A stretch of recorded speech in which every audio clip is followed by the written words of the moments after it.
नमस्कार मित्रों, पंच तत्वों का आपके जीवन पर प्रभाव इस सीरीज के अंतर्गत 5 तत्वों में सबसे प्रमुख पृथ्वी तत्व के अंदर जितनी भी चीज़ें आती है पृथ्वी तत्व के बारे में आज हम लोग चर्चा करेंगे। मित्रों, पृथ्वी तत्व की यदि बात करें तो जहाँ कहीं पर भी ठहराव है, कुछ रुका हुआ सा है, कुछ अस्थिरता है, वह सब पृथ्वी तत्व के अंतर्गत ही मानेंगे। पृथ्वी तत्व का कलर जो है, रंग की बात करूं तो विशेष तौर से पीला रंग धरती का ही माना जाता है। दूसरा, मिट्टी के जैसा जो भी रंग है, धरती का जैसा रंग है, वह सारा पृथ्वी तत्व के अंतर्गत ही माना जाता है। और बात करें यदि इस तत्व की विशेषता के बारे में तो इसकी मुख्य विशेषता इसका भार ही है। तो आपके जीवन के अंदर जहां कहीं भी गुरुत्व की बात हो, जहां पर ही बात हो कि इसके बात के अंदर वजन है, इसके काम के अंदर वजन है, जो भी कुछ वजनदार है ना, वह सब हम पृथ्वी तत्व के गुण से ही देखेंगे। तो इसकी विशेषता ही आप ये मान लो कि जीवन के अंदर जो स्थिरता लेकर के आए, जो जीवन के अंदर स्थायित्व लेके आए, वह मुख्य विशेष काम जो है वह आपके घर के अंदर विद्यमान पृथ्वी तत्व ही करता है। और बात करें कि आपके घर में पृथ्वी तत्व विद्यमान कहाँ पे है, तो मुख्य रूप से पृथ्वी तत्व को महावास्तु फिलॉसफी में हम मानते हैं SSW, और SW का जोन मुख्य रूप से पृथ्वी तत्व के अंतर्गत आता है। लेकिन जैसा कि मैंने आपको पहले कहा था कि पृथ्वी तत्व 5 तत्वों में सबसे महत्वपूर्ण बन जाता है। क्यों बन जाता है? क्योंकि आपके घर का जो मुख्य स्थान है, सबसे बढ़िया वाला या सबसे जरूरी स्थान, जो ब्रह्म स्थान जिसे हम कहते हैं, आपके घर का सेंटर, तो ब्रह्म स्थान को भी पृथ्वी तत्व के अंतर्गत ही माना जाता है।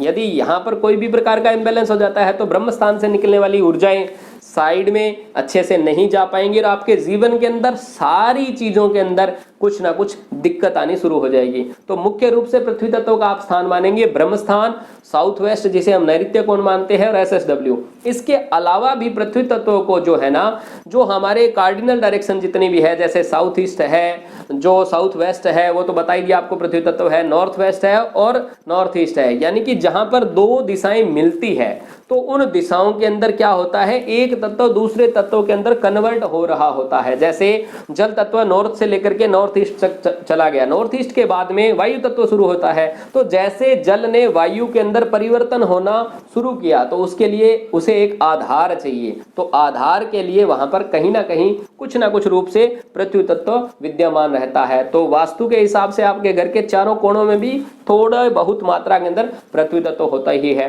और पृथ्वी तत्व में सारे तत्व ही हैं एक प्रकार से। जैसे खुद पृथ्वी तत्व हैवी है तो पृथ्वी उसके अंदर है, पृथ्वी के अंदर अग्नि भी होती है, जब आप धरती में खोदते हो तो अग्नि तत्व उसके रूप में विद्यमान है, पानी भी वहीं से निकलता है तो पानी भी है, धातु के रूप में वहां पे आकाश तत्व भी विद्यमान है। यानी कि एक पृथ्वी तत्व आपके जीवन की संपूर्ण स्थिरता को डिनोट कर सकता है। इसलिए बहुत ही महत्वपूर्ण हो जाता है कि इन तत्वों से संबंधित, विशेषकर से पृथ्वी तत्व से संबंधित सभी डायरेक्शन को आप अच्छे से चेक कर लें। वहां पर किसी भी प्रकार का यदि इम्बैलेंस है तो आपको उसे हटा देना चाहिए। यदि आपके जीवन के अंदर, आपके घर के अंदर पृथ्वी तत्व संतुलित अवस्था के अंदर है तो आप देखेंगे आपका जो विकास है ना, वह स्थायी हो रहा है। आपकी बातों के अंदर वजन होता है। वजन किस व्यक्ति की बात में होता है? जो अपने कर्म के अंदर कुशल है, जिसको कोई न कोई दक्षता है।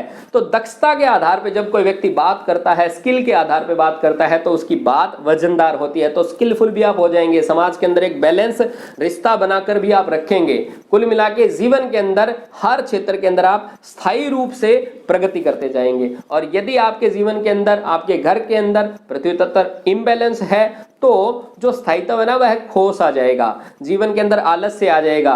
क्योंकि आपके सभी दिशाओं के अंदर पृथ्वी तत्व ने अपना कोई ना कोई गुण दिया है, कुछ ना कुछ एक्टिविटी वहां पे हो रही है, तो सभी तत्वों से संबंधित आपको नुकसान होना शुरू हो जाएगा, जीवन की तरक्की रुक जाएगी, आपकी नींव हिल जाएगी, आपका आधार हिल जाएगा यदि आपके घर के अंदर पृथ्वी तत्व इम्बैलेंस है। तो यदि आपने बैलेंस करना है तो क्या करना चाहिए? सबसे पहले आपको अपने घर का ब्रह्म स्थान है उसको साफ और सुथरा रखना चाहिए, स्वच्छ रखना चाहिए। वहां पर कुछ देर बैठ करके आपको ध्यान करना चाहिए। ब्रह्म स्थान को घर में थोड़ा सा ऊंचा रखना चाहिए, यह विशेष तौर से ध्यान में रखना है। दूसरा, साउथ वेस्ट और साउथ वेस्ट से संबंधित जितने भी प्रकार के जो बैलेंस और इम्बैलेंस मैंने दूसरे वीडियो के अंदर बताए हुए हैं, उन सबको आप अच्छे से सुनिए और उसके सारे असंतुलन को आप दूर कीजिए। जैसे ही आप अपने घर के पृथ्वी तत्व को बैलेंस कर लेते हैं, आपके जीवन में आप खुद देखेंगे कि स्थायी सुधार आना शुरू हो जाता है। आप अपने जीवन में खूब सुख सौभाग्य प्राप्त करें। इन्हीं शुभकामनाओं के साथ जय सिया राम।